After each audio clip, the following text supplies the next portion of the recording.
Hello everyone and welcome to Sportstar's Match Point Paradox.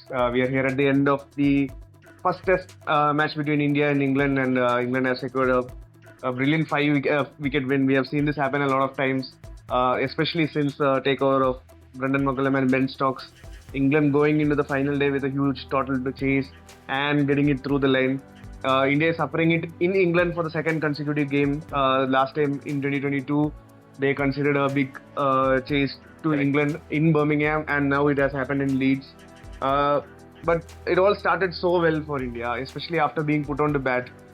We got a big total courtesy of 300s from Jaiswal, Rishabh Pant, and Shubman Gill, and then it all went wrong. Correct. It's not very often we see India dominate a test overseas and still go on to lose it.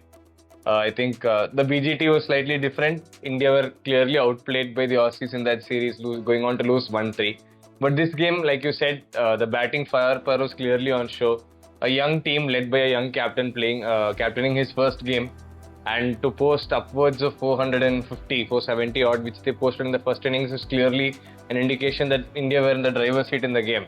But I guess the biggest reason one can say for India's loss is that lack of lower order contributions. You see both the innings, India's last 7 wickets. First innings, I think 7 wickets fell for 41 runs. In the second innings, 6 wickets for 30 odd.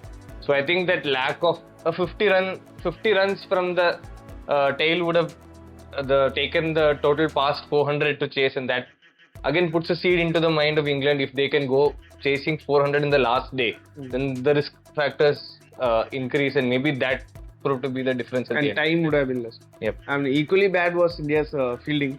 8 drop catches as per Cricket's records. Correct. And 4 of them were from Jaiswal, 3 coming in the slip cordon. Yep. So those are numbers we are just looking at right now. This is since the tracking data came, I think in 2006. This is the third most number of catches dropped by India in a test match. That's a huge number of catches which you have dropped. I think in the first innings we dropped Pop. Yep. India dropped Pop and then Brook as well, yeah. Yeah, both guys, one guy who scored 100 and the other guy who scored a 99. If those catches were taken, or at least if half of those catches were taken, India could have possibly cut their innings short by maybe like 100 runs or 50 or even 100 runs. Correct. That would have made a world of difference. Correct. And that is probably coming out of inexperience. Someone like Jaiswal who was, I'm not saying he doesn't have enough red ball experience, but still he's still young. Yes. And I think the slip cordon catches were mostly at gully, and that we saw that happening in Australia also. So that is something which will obviously get better. Correct. It's not right to crucify someone at a an early stage of their career. Otherwise, I think slip fielding was decent. Karun Nair took a couple of catches, KL Rahul took one, and then there were other. Yeah, and I think another thing that people will talk about is the reluctance to play Kuldeep. Mm-hmm. Obviously, Leeds as a ground has seen very minimal impact through spin over the years. But just considering that England are in their baseball approach, where they're going after the bowling, someone like Kuldeep, who has the ability to spin the ball both ways from the bat, might have given something different for India. And considering that their third and fourth pacers have barely contributed, so do you think that could be a factor heading into Birmingham? Yeah, except for a small spell, I think early in day 5, Correct. Prasidh Krishna was virtually off. Correct, off color, yep. No relevance Yep. in this particular game. Sadly for India, Bumrah also did not contribute much in the second innings. Rare off day for Jasprit Bumrah after a 5-wicket haul in the first innings.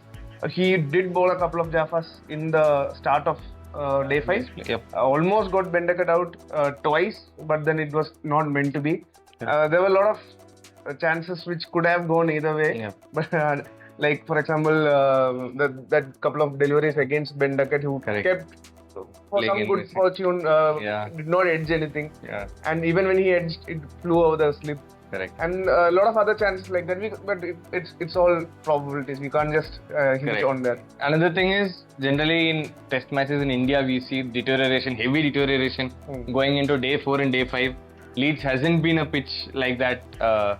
So the fact that totals about 250, 300 are easy chaseable is because that pitch just stays through all the 5 days, and then the toss became such an important factor there. Validates Stokes' call, because in the first morning, obviously Stokes chose to bowl, and India both of India's openers did well.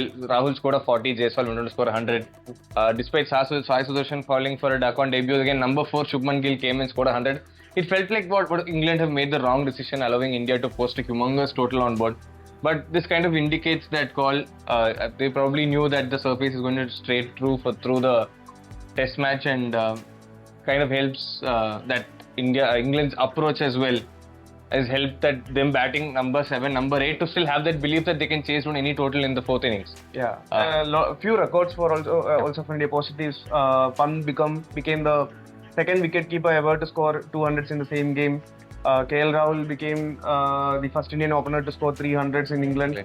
Opener to score 300s in England, and then Shubman Gill scored a 100 on captaincy.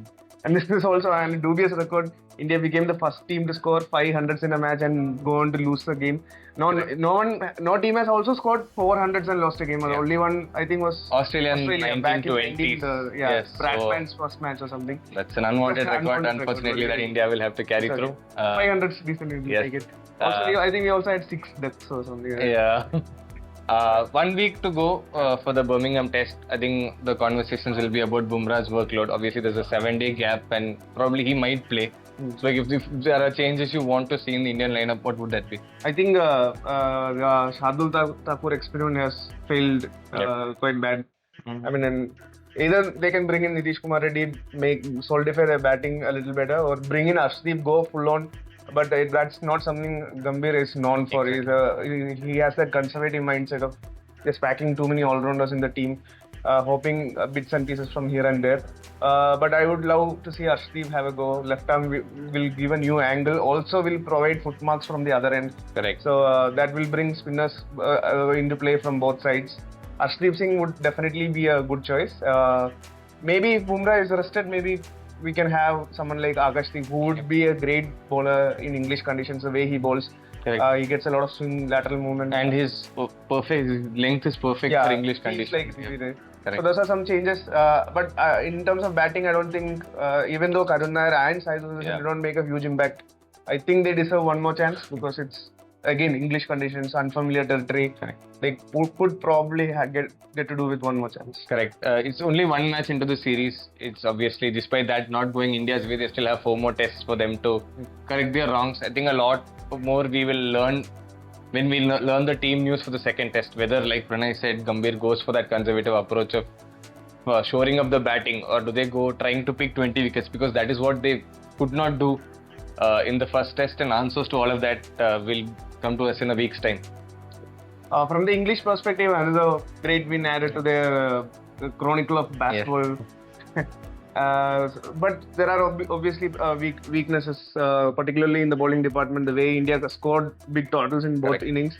It's good that their batting managed to cover up for those faults, but it was also down to poor fielding and a little bit of lack of planning in terms of bowling from India. So I don't think England is really far ahead of India, and this could prove to be a very close series.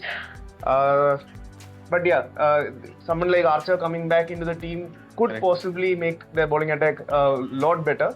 But that's something we'll have to wait and watch, because he just played his first red ball game in 1,000 days. And I think Gus Atkinson also is just coming back from injury. But I think Josh Tongue kind of did well. Even Mark could be there towards the end of the series. Could be fit for the final test. Josh Tongue was impressive. Correct. So they still have a couple of options coming their way. It just depends on how they opt to choose their fast bowling quartet. But the fact that Ben Stokes is contributing so much with the ball, correct, it means a lot for England, because they can actually go in with one bowler short and expect Ben Stokes to do it. But again, we don't know how the toll it will take on Stokes and his fitness, considering his long injury record. Correct. So that's it from us. We'll be following up on the India-England series. Please follow Sportstar for more stories.